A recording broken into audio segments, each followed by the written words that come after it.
Hello friends, welcome to Exampur. साथियों, ये है आपकी जीके जीएस की एक्सपेक्टेड क्वेश्चंस की क्लास। तो चलिए साथियों, स्वागत करता हूं आप सबके इस बेहतरीन सेशन में। और साथियों, मैं आप सबको कहूंगा कि प्रयास करते रहिए। कहते हैं ना कि कर्म करना हमारा क्या है, टारगेट है, ना कि फल की इच्छा करना। सो प्रयास करिए, फेलियर आएगा, उस फेलियर से हार नहीं मान जाइए। फिर उठिए, फिर गिरोगे, फिर उठिए। ये प्रोसेस लगातार चलता रहेगा जब तक आप अपना टारगेट अचीव नहीं कर लेंगे, तो दिक्कतें आती हैं।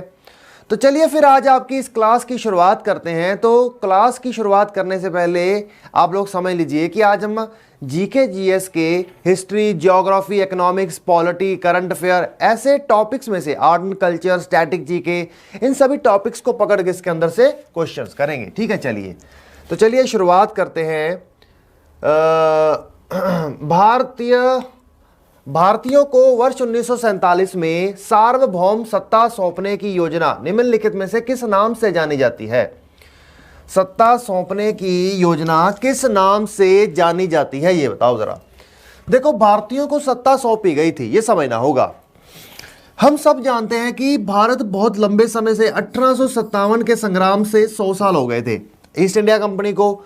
बाद में इसका रिप्लेसमेंट होता है, तो 1947 तक कंट्रोल रहता है किसका? ब्रिटिश क्राउन का। अब ब्रिटिश क्राउन को 1942 के बाद ये समझ आ गया कि हमें भारत छोड़ना होगा। उसके चलते उन्होंने कई सारी योजनाएं लेके आए भारत छोड़ने की, कोई नहीं चली। एंड में चली कैबिनेट मिशन प्लान। कौन सी चली? कैबिनेट मिशन प्लान, जिसके चलते संविधान सभा का गठन हुआ। स्टार्टिंग में इसमें 3, 8, 9 सीटें थी, लेकिन बाद में जब पाकिस्तान का विभाजन होता है ईस्ट और वेस्ट पाकिस्तान के आधार पर, तो भारत में कुल 299 सीटें रह जाती हैं, जिसमें ब्रिटिश इंडिया भी होता है और कुछ प्रिंसली स्टेट्स भी होते हैं, मतलब राजा देश होते हैं जो कि अधीनस्थ होते हैं रानी के। इस 299 सीटों के तहत हमारी संविधान सभा क्या करती है? संविधान तैयार करती है, जिसमें 284 लोग संविधान के ऊपर हस्ताक्षर करके उसको क्लियर कर देते हैं। लेकिन तब भी भारत को सत्ता ट्रांसफर नहीं हुई होती। भारत को सत्ता ट्रांसफर कैसे होती है? असल में क्या होता है कि कैबिनेट मिशन प्लान के बाद यह तय होता है कि भारत को कुछ समय के लिए डोमिनियन इंडिया, ब्रिटिश इंडिया से डोमिनियन इंडिया बनाया जाएगा। मतलब ब्रिटिश में टोटल कंट्रोल ब्रिटिश के हाथ में है। डोमिनियन इंडिया में गवर्नर जनरल तो ब्रिटिश का रहेगा, आर्मी उनके कंट्रोल में रहेगी, लेकिन प्रधानमंत्री तक की सरकार की जो सारी शक्तियां हैं वो किसके हाथ में रहेगी? भारतीयों के हाथ में रहेंगी। और इसी समय काल में 1947 से लेकर 51 तक के टेन्योर में हमारा संविधान भी बना, सैकड़ों संवैधानिक संशोधन भी हुए और आपके बहुत सारे कानूनों में बदलाव हुए। लेकिन 1947 में एक माउंटबेटन प्लान आता है, जिसके तहत यह तय होता है कि इंडियन इंडिपेंडेंस एक्ट 1947 में लाया जाता है, जिसके चलते भारत की आज़ादी, जो पूर्ण भारत, पूर्ण इंडिपेंडेंट इंडिया बन जाता है। ये बात आपको याद रखनी होगी, ये बात आपको याद रखनी होगी, ये बात आप बिल्कुल। चलिए चल रहे हैं अगले प्रश्न के ऊपर। वो क्या आता है? किस नीति निर्देशक सिद्धांत को प्राय समाजवादी माना जाता है? मतलब कि हमारे जो नीति निर्देशक सिद्धांत हैं वो संविधान के भाग नंबर 4 में आते हैं। भाग नंबर 4 में आते हैं, आर्टिकल नंबर 36 से लेकर 51 तक आते हैं। भाग नंबर 4 में 51, आर्टिकल नंबर 36 से 51 तक। इसे कुछ भागों में बांटा गया है। कुछ है गांधीवादी, कुछ है समाजवादी, ठीक है, कुछ गांधी जी के विचारों से निकल के आते हैं, कुछ समाजवादी विचारधारा से निकल के आते हैं, कुछ लिबरल इंटेलेक्चुअल वाले हैं, कुछ संवैधानिक संशोधन के चलते जुड़े हैं। हमें समाजवादी, मतलब कि समाज की ओर जो ध्यान देते हैं वो वाले की बात करनी है।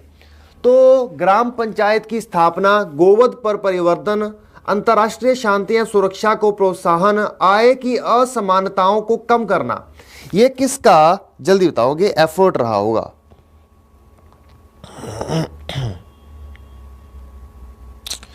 आप लोगों को मैं थोड़ा सा समय दे सकता हूं इसका आंसर देने के लिए, बाकी सब आप ही को ही करना होगा। जल्दी बताओ जरा।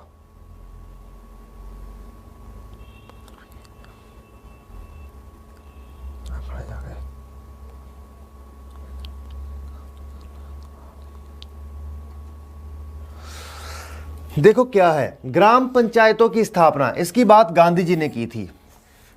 Ban on the cow slaughter, इसकी बात भी गांधी जी ने की थी। Promotion of international peace and security, अंतर्राष्ट्रीय शांति और सुरक्षा, इसकी बात भी गांधी जी ने कही थी। आय की असमानताओं को कम करना, यह है समाजवादी। समाजवादी प्रकार की सोच क्या कहती है?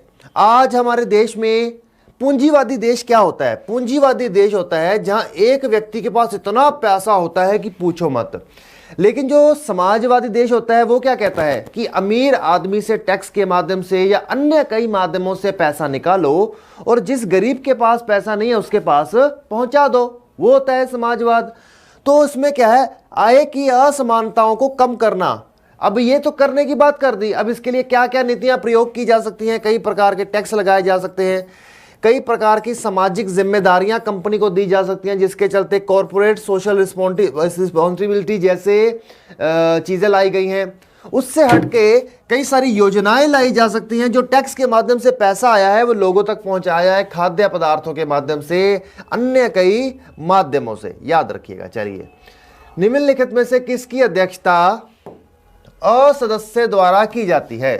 Who among the following is presided over by असदस्य? लोकसभा, राज्यसभा, विधानसभा या विधान परिषद? हु अमंग द फॉलोइंग, बताओ जरा। मतलब कि संसद के 2 सदन हैं, दोनों सदनों में से किस सदन में अध्यक्षता उसके सदस्य के द्वारा नहीं बल्कि असदस्य के द्वारा की जाती है? वो सदन का सदस्य नहीं है लेकिन किसी एक सदन की अध्यक्षता कर रहा है। क्या वह लोकसभा है, क्या वह राज्यसभा है, क्या वो विधानसभा है, क्या वह विधान परिषद है? देखो ये तो हमारे सीन से कट जाता है, ठीक है। रहता है लोकसभा और राज्यसभा। संसद में 2 सदन होते हैं, संसद में 2 सदन होते हैं, एक होता है लोकसभा, एक होता है राज्यसभा, ठीक है। एक होता है लोकसभा, एक होता है राज्यसभा, ठीक है। राज्यसभा की अध्यक्षता कौन करते हैं? उपराष्ट्रपति। अब उपराष्ट्रपति दोनों में से किसी भी सदन के सदस्य नहीं होते और ना ही वो मतलब होते भैया। अब ये थोड़ा ना ही वो सदन, हालांकि चुने वो सदन के द्वारा ही जाते हैं लेकिन सदस्य नहीं होते राज्यसभा के। राज्यसभा की अध्यक्षता चेयरमैन के नाम से ये करते हैं और ये बात आपको याद रखनी होगी, ये इसके एक्स ऑफिशियो मेंबर चेयरमैन होते हैं। Ex officio chairman, ex officio chairman का मतलब होता है कि आपके पास कोई ऐसा महत्वपूर्ण पद है जिस महत्वपूर्ण पद पर बैठने वाला व्यक्ति ही इस सदन की अध्यक्षता कर सकता है। तो वो महत्वपूर्ण पद क्या है? उपराष्ट्रपति। हालांकि इसके जो डेप्यूटी चेयरमैन होते हैं वो राज्यसभा के अंदर से ही चुनावी प्रक्रिया द्वारा चुने जाते हैं और वो चुनावी प्रक्रिया में भाग कौन लेते हैं? राज्यसभा सदन के अंदर बैठे हुए लोग ही लेते हैं। अगर हम राज्यसभा सदन की बात करें तो इसका कार्यकाल 6 साल है और वह संविधान द्वारा नहीं बल्कि रिप्रेजेंटेशन ऑफ पीपल एक्ट के द्वारा तय किया गया है, क्योंकि संविधान ने ये सदन के ऊपर, संसद के ऊपर छोड़ दिया था कि वो तय करे कि राज्यसभा सदन कितने कार्यकाल का होगा, किस तरह के उसके लोगों की चुनावी प्रक्रिया होगी। 6 साल के कार्यकाल में हर 2 साल बाद 1/3 सदस्य क्या हो जाते हैं? रिटायर हो जाते हैं। चलो,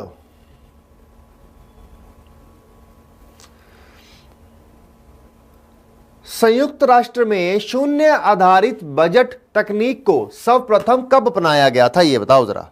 सर्वप्रथम कब अपनाया गया था? ये बताओ जरा। चलो,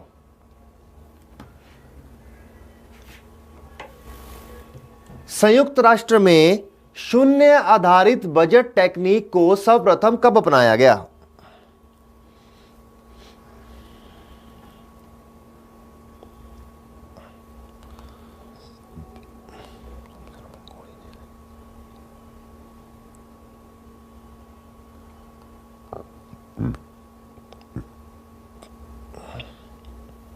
देखो 1977 को जीरो बजटिंग टेक्निक, ठीक है। क्या आप बता सकते हैं कि ये जीरो बजटिंग टेक्निक क्या होती है? जल्दी बता सकते हो।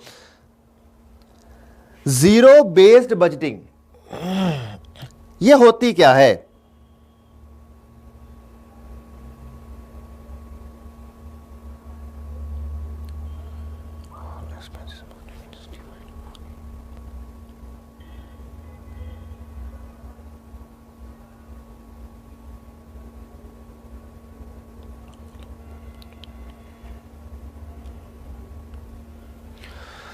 देखो, बजट का मतलब क्या होता है? सरकार खर्च करती है, ठीक है।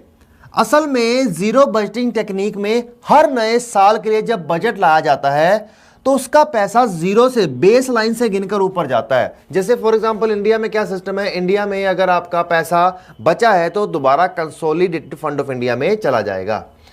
अमृता शेरगिल किस रूप से प्रसिद्ध है? अमृता शेरगिल किस रूप में प्रसिद्ध है, ये बताओ जरा। Amrita Shergil is famous for, Amrita Shergil क्यों फेमस है, ये बताओ जरा। देखो, ये पेंटिंग के लिए, ये हुंगेरियन प्रकार के चित्र बनाती थी। हुंगेरियन प्रकार के चित्र बनाने के लिए ये फेमस थी, ये बात याद रखिएगा, ठीक है। इन्हें one of the greatest advent grade woman artist कहा गया है 20वीं सदी की, ठीक है। और ये मॉडर्न इंडियन आर्ट की एक बहुत ही प्रसिद्ध महिला हैं। चलिए, राष्ट्रपति पद के उम्मीदवार के लिए अधिकतम आयु कितनी होनी चाहिए? राष्ट्रपति पद के उम्मीदवार के लिए अधिकतम आयु कितनी होनी चाहिए? 65 वर्ष, 70 वर्ष, 75 वर्ष या कोई आयु सीमा नहीं है? What should be the maximum age for presidential candidate? राष्ट्रपति पद के उम्मीदवार के लिए अधिकतम आयु कितनी होनी चाहिए? जल्दी बताओ जरा। What should be the maximum age for presidential candidate?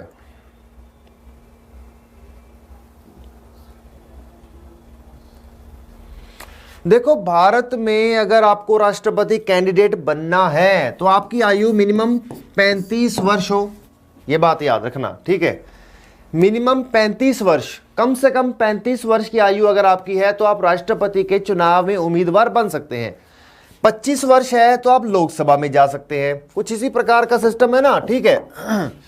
तो लेकिन मैक्सिमम आयु की तो कोई सीमा ही नहीं रखी है भारत में।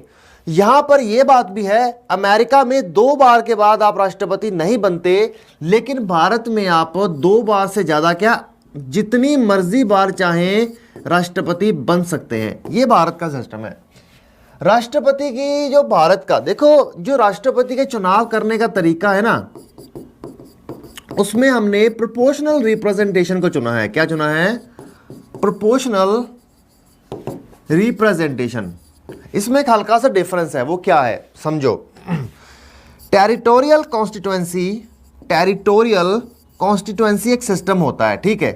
टेरिटोरियल कॉन्स्टिट्यूएंसी में क्या होता है कि हमारे एमएलए या सांसद के रूप में कोई प्रतिनिधि खड़ा होता है, 5, 7, 8, 10 कितने भी प्रतिनिधि खड़े होते हैं, उनमें से हम एक को चुनते हैं।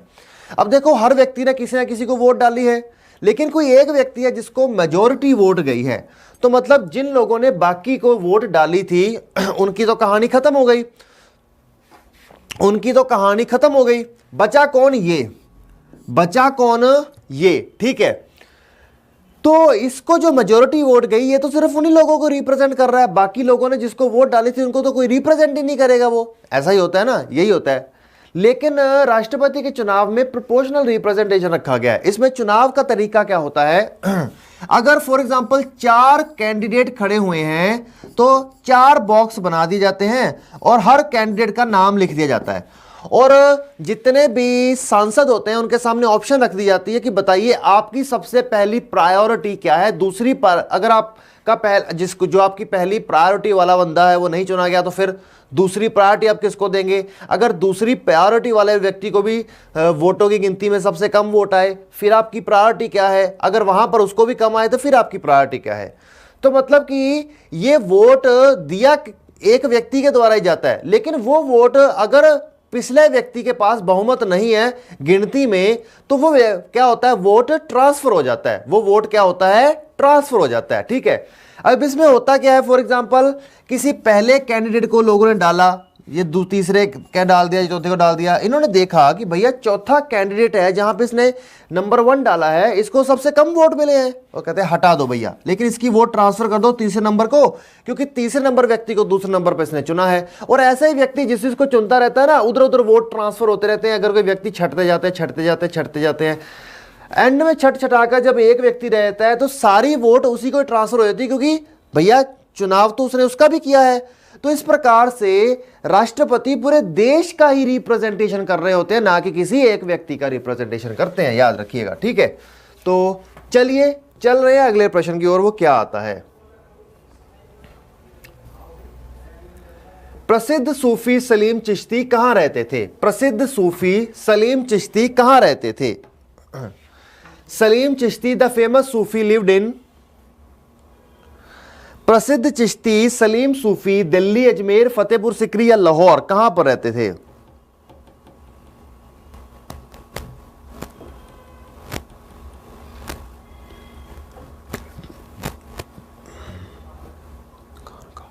देखो, प्रसिद्ध सलीम चिश्ती जी मुगल समय काल में बहुत ही प्रसिद्ध सूफी संत थे, बहुत ही प्रसिद्ध।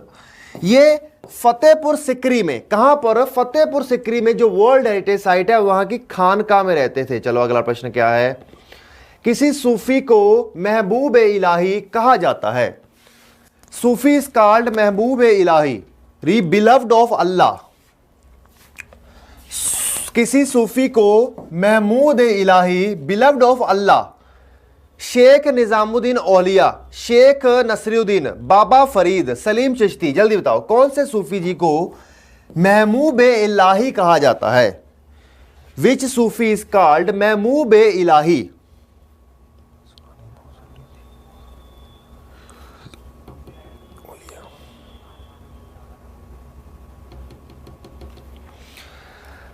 किन्हीं को कहा जाता है महमूद इलाही? जल्दी बताओ, महमूद इलाही किनको कहा जाता है? महमूद इलाही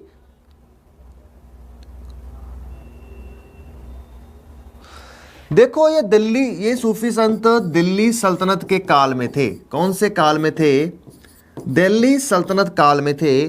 और शेख निजामुद्दीन औलिया जी को ये कहा जाता था। इन्हें एक और नाम से जानते थे लोग, हजरत औलिया।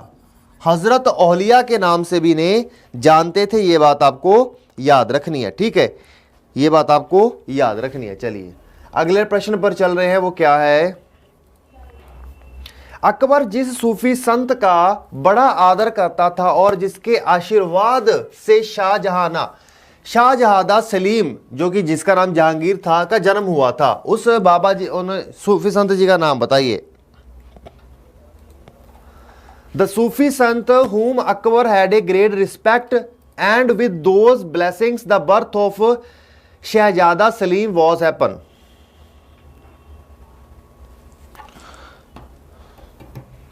कौन से संत के आशीर्वाद से शहजादा सलीम का जन्म हुआ था? शहजादे सलीम का जन्म हुआ था, ये बताओ जरा।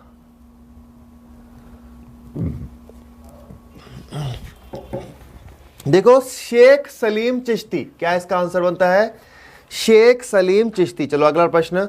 भारत की लवन नदी के नाम से जानी जाती है क्या? Salt river of India is known as. Salt river of India is known as, जल्दी बताओ। Salt river of India, salt river of India कौन सी है? माही है, लूनी है, बानस है या साबरमती है? माही, लूनी, बानस या फिर साबरमती, जल्दी बताओ। माही, लूनी, बानी या फिर साबरमती। देखो क्या इसका आंसर बनता है? लूनी नदी। कौन सी नदी? लूनी नदी। ये संस्कृत भाषा लवानरी, संस्कृत भाषा में साल्ट रिवर को, मतलब नमक वाली नदी को, लावानरी कहकर पुकारा जाता है। लावानरी कहकर पुकारा जाता है, ठीक है। वहीं से इसको नाम मिला है लूनी, ठीक है, वहीं से इसको नाम मिला है लूनी। और 530 किलोमीटर लंबी है।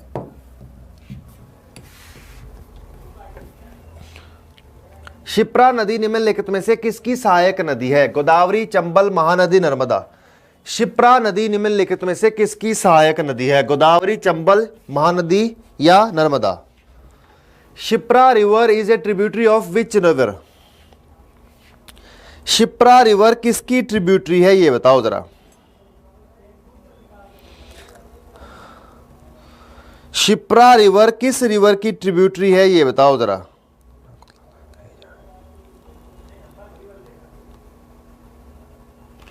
देखो, चंबल नदी।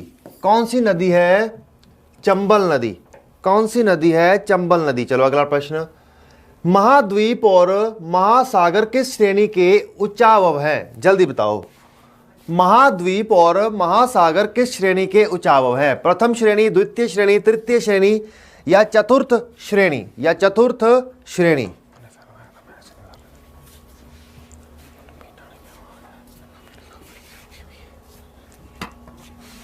Continent and oceans belong to which category of relief?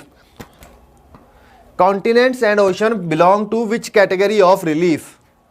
Continents and ocean belong to which category of relief? First class, second class?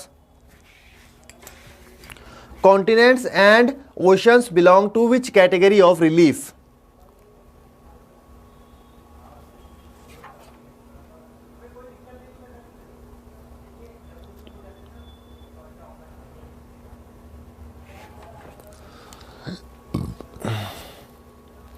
देखो, फर्स्ट ऑर्डर सबसे महत्वपूर्ण, सबसे स्टार्टिंग वाले यही हैं।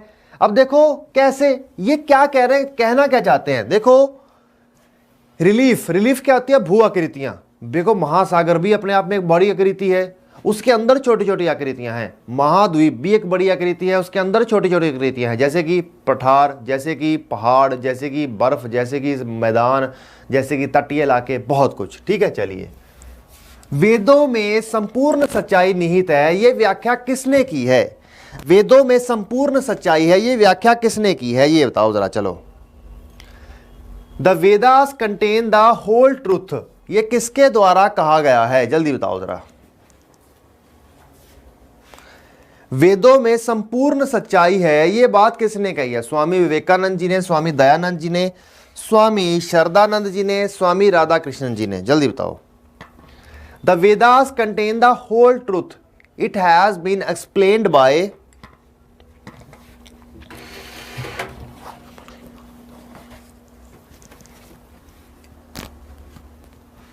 वेदों के अंदर संपूर्ण सच्चाई छुपी है, ये बात किसके द्वारा कही गई है?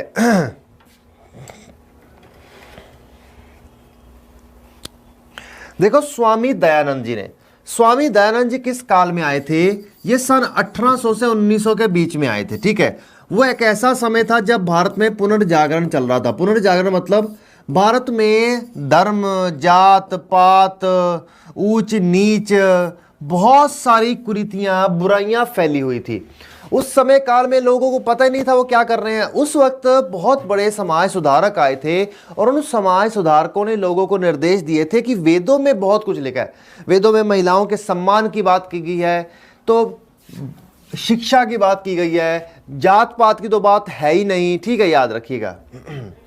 Who is known as Socrates of Maharashtra?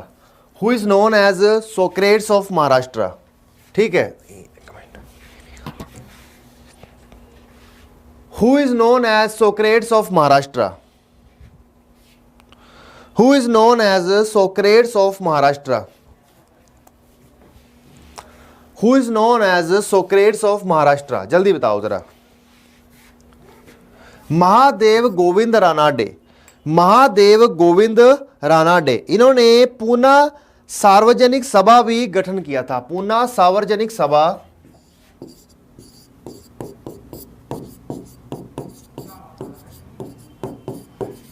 Poona सार्वजनिक सभा का भी इन्होंने गठन किया था। ये बात आप याद रखिए। कब किया था? 1870 में। ठीक है, याद रखिए। चलिए, अगला प्रश्न क्या है? दिबांग डैम भारत के किस राज्य में है? ये बताओ जरा। Dibang dam,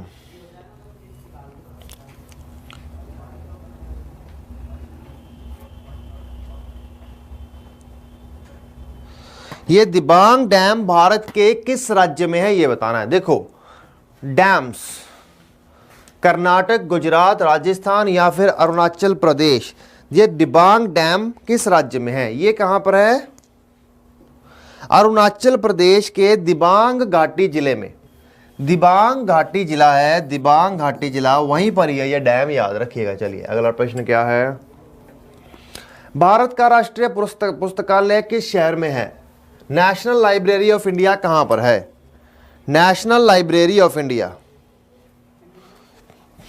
national library of India कहां पर है, जल्दी बताओ जरा। Lucknow, Kolkata, Mumbai, new Delhi. National library of India कहां पर है ये बताओ।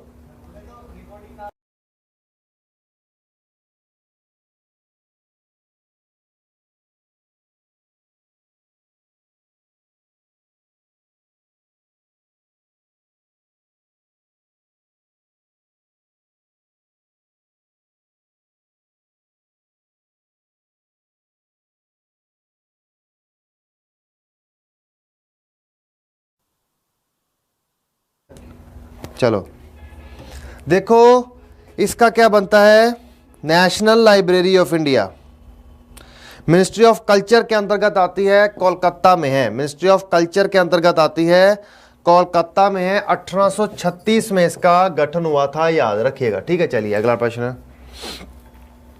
When was the reserve bank of India established? भारतीय रिजर्व बैंक का राष्ट्रीयकरण कब हुआ? भारतीय रिजर्व बैंक का राष्ट्रीयकरण कब हुआ? 1960, 75, 52 या 1949? जल्दी बताओ। When was RBI of India nationalised? देखो नेशनलाइजेशन जब बैंकों का हुआ था तो सबसे पहला नेशनलाइजेशन किसका हुआ था? आरबीआई का ही हुआ था, याद रखिएगा। किसका हुआ था? आरबीआई का। 1949 में हुआ था।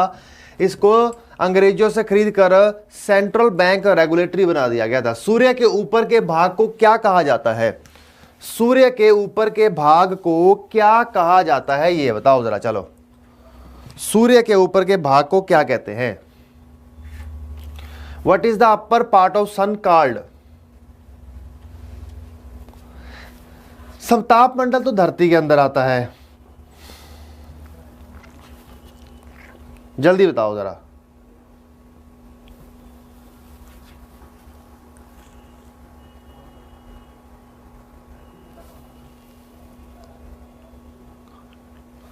बी इसका आंसर बनता है। चलो चलते हैं अगले प्रश्न के ऊपर। वो क्या आता है?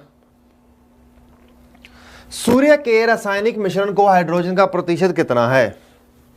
What is the percentage of hydrogen in the chemical mixture? What is the percentage of hydrogen in the chemical mixture? जल्दी बताओ। 71, 61, 75, 54? जल्दी बताओ क्या केमिकल मिक्सचर है हाइड्रोजन का? देखो 71% हाइड्रोजन है, ठीक है, 24% हीलियम है और 1% रेस्ट है, ठीक है, याद रखिएगा। और ये जो हीलियम बन रही है ये भी हाइड्रोजन के फ्यूज होने से ही अंदर बन रही है। अस्तोमा सदगमय कहाँ से लिया गया? अस्तोमा सदगमय कहाँ से लिया गया ये बताओ जरा। चलो कौन से वेद से लिया गया है? फ्रॉम वेयर इज अस्तोमा सदगमय टेकन?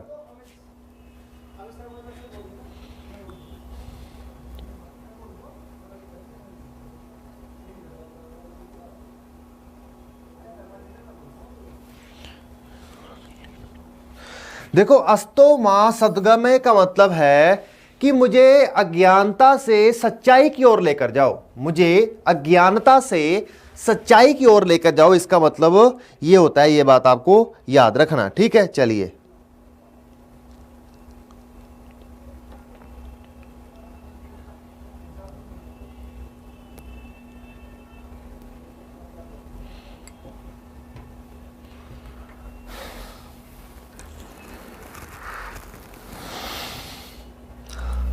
अस्तोमा सदगमय टेकन फ्रॉम विच वेद?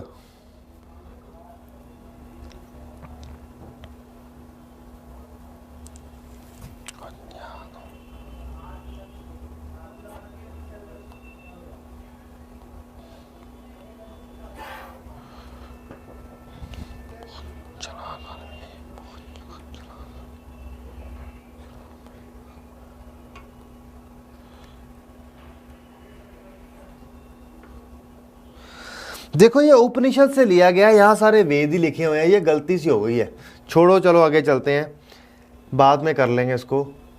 800 ईसा पूर्व से 600 ईसा पूर्व का काल किस युग का माना जाता है? क्या वो ब्राह्मण युग का, सूत्र युग का, रामायण युग का या महाभारत युग का? ये बताओ जरा। चलो, द पीरियड फ्रॉम 800 ईसा पूर्व BC to The period from 800 BC to 600 BC is associated with which era? ये 8 500 ईसा पूर्व से 600 ईसा पूर्व का काल किस समय काल से माना जाता है? क्या वह ब्राह्मण युग से? देखो वह महाभारत का काल माना जाता है।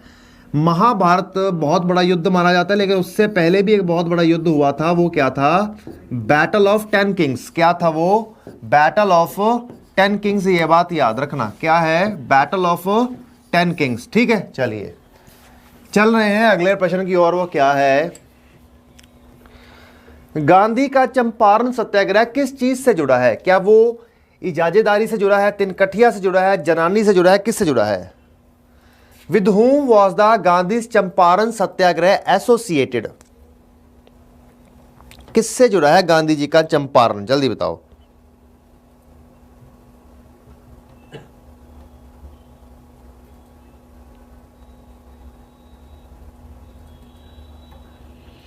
चंपारण सत्याग्रह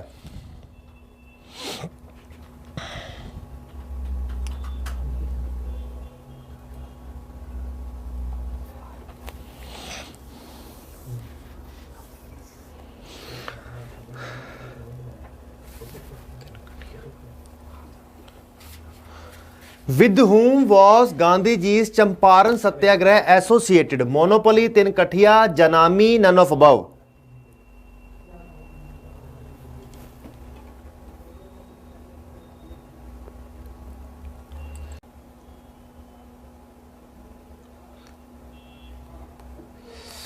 जल्दी बताओ जरा, गांधी जी का चंपारण किस चीज से जुड़ा है?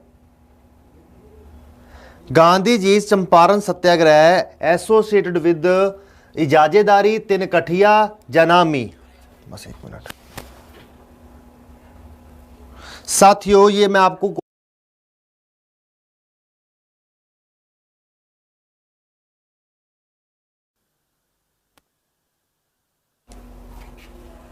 चलो।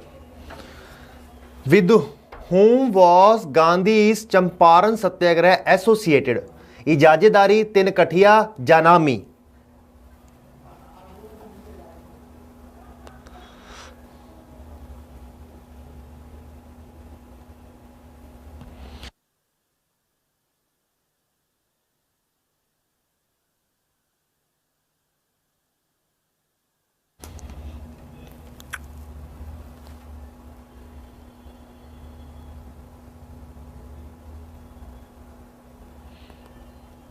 देखो, चंपारण सत्याग्रह 1917 में होता है। ठीक है, ये किसानों के साथ जो अत्याचार हो रहा होता है बिहार के वेस्ट चंपारण में, ये उसके खिलाफ होता है, याद रखिएगा। ठीक है, चलिए चलते हैं अगले प्रश्न के ऊपर। इसमें जीत सत्याग्रह फार्मूले की ही होती है। चलो, मोपला आंदोलन कहाँ हुआ ये बताओ? Moplah movement, Moplah movement take place. ये मोपला आंदोलन कहां पर हुआ ये बताइए जरा। मोपला आंदोलन कहां पर हुआ जरा ये बताइए। चलिए, मोपला रेबिलियन कब हुआ? देखो, ये 1921-22 में होता है। ठीक है, ये मालाबार के क्षेत्र में होता है, केरल के अंदर। आज के केरल के अंदर 1920-21 के टेन्योर में हुआ है। ये बात आपको याद रखनी है, मोपला विद्रोह। ठीक है, ये मोपला में बहुत बुरे दंगे हुए थे ब्रिटिश के बीच में और इनके बीच में, जिसके चलते ब्रिटिश ने रोकने के लिए ने बहुत बड़ा हत्याकांड किया था। चलिए, केंद्र सरकार द्वारा नई वन नीति की घोषणा किस वर्ष की गई? नई वन नीति की घोषणा किस वर्ष की गई ये बताओ जरा। In which year was the new forest policy announced by central government? New forest policy central government के द्वारा कब अपनाई गई?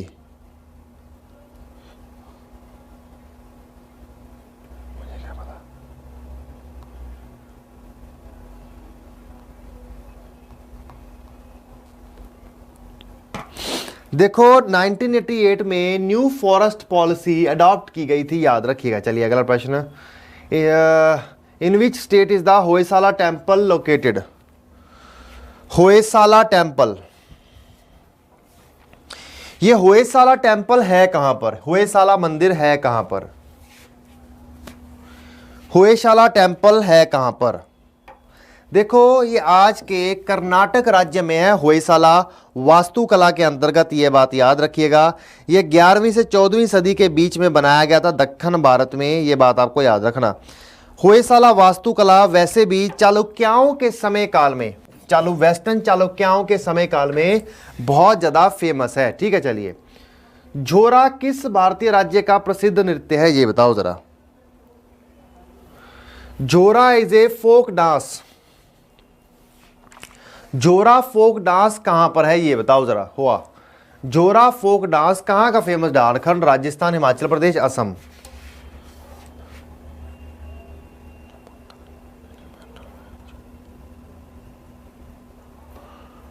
झोरा फोक डांस कौन से राज्य का डांस है, ये बताइए। झोरा फोक डांस, देखो ये कुमाऊं हिमालय का पार्ट बनता है ना, जो कुमाऊं हिमालय का पार्ट है ना जो। जल्दी बताओ जरा, पहले आप लोग बताओ।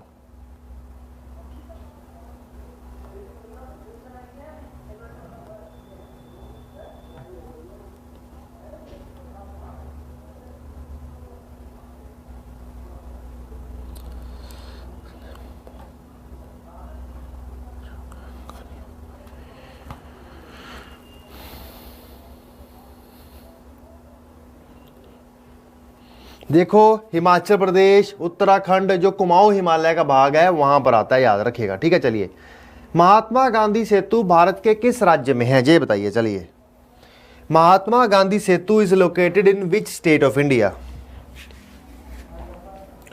महात्मा गांधी सेतु भारत के किस राज्य में है, ये बताओ।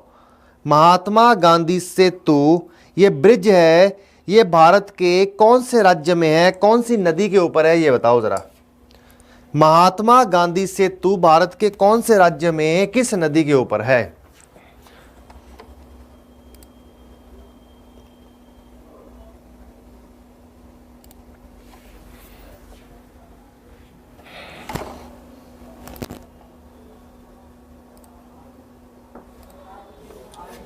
मेरी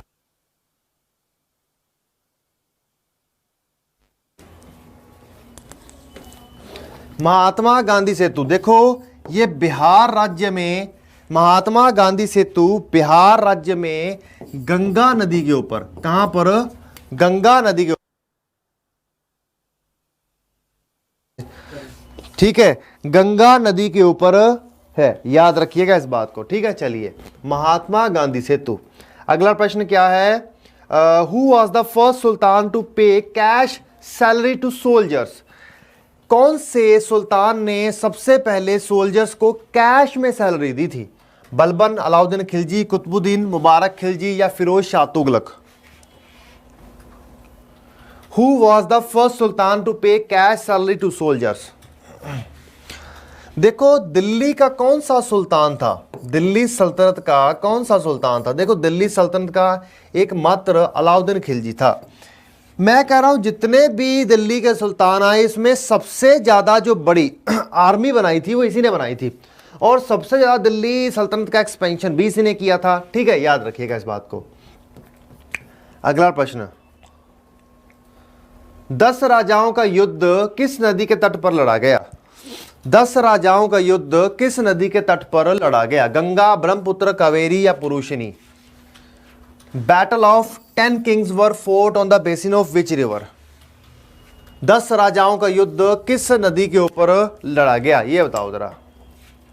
बैटल ऑफ 10 किंग्स मैंने पहले ही बताया कि ऋग्वैदिक काल में हुई है, ऋग्वेदा के काल में हुई है।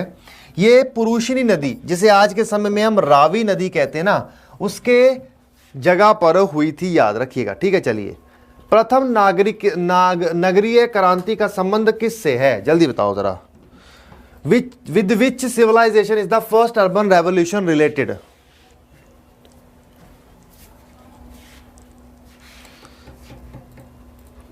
कौन सी सिविलाइजेशन के साथ, कौन सी सभ्यता के साथ पहली शहरीकरण क्रांति जुड़ी हुई है, पहली शहरी क्रांति जुड़ी है, बताओ जरा। पहली शहरी क्रांति हड़प्पा, वैदिक, देखो वैदिक सभ्यता शहरी सभ्यता नहीं थी, हड़प्पा सभ्यता। देखो पाषाण काल के बाद अगर हमें सबसे ज़्यादा कोई शहरीकरण की मिलती है तो वो हड़प्पा सभ्यता की मिलती है, जिसे इंडस वैली सिविलाइजेशन कहते हैं। इसकी कंटेम्पररी, इसके समय काल में समकालीन चीन में येलो सभ्यता थी, आपका मिस्र में हम सब जानते हैं नील नदी सभ्यता थी, मेसोपोटामिया की सभ्यता जो यूफ्रेट्स और टिग्रिस नदी के मुहाने पर थी। ठीक है, चलिए अगला प्रश्न। सम्राट अशोक की प्रशासनिक नीति में भारी परिवर्तन किस घटना से आया? Which event brought about A drastic change in the administrative policy of emperor?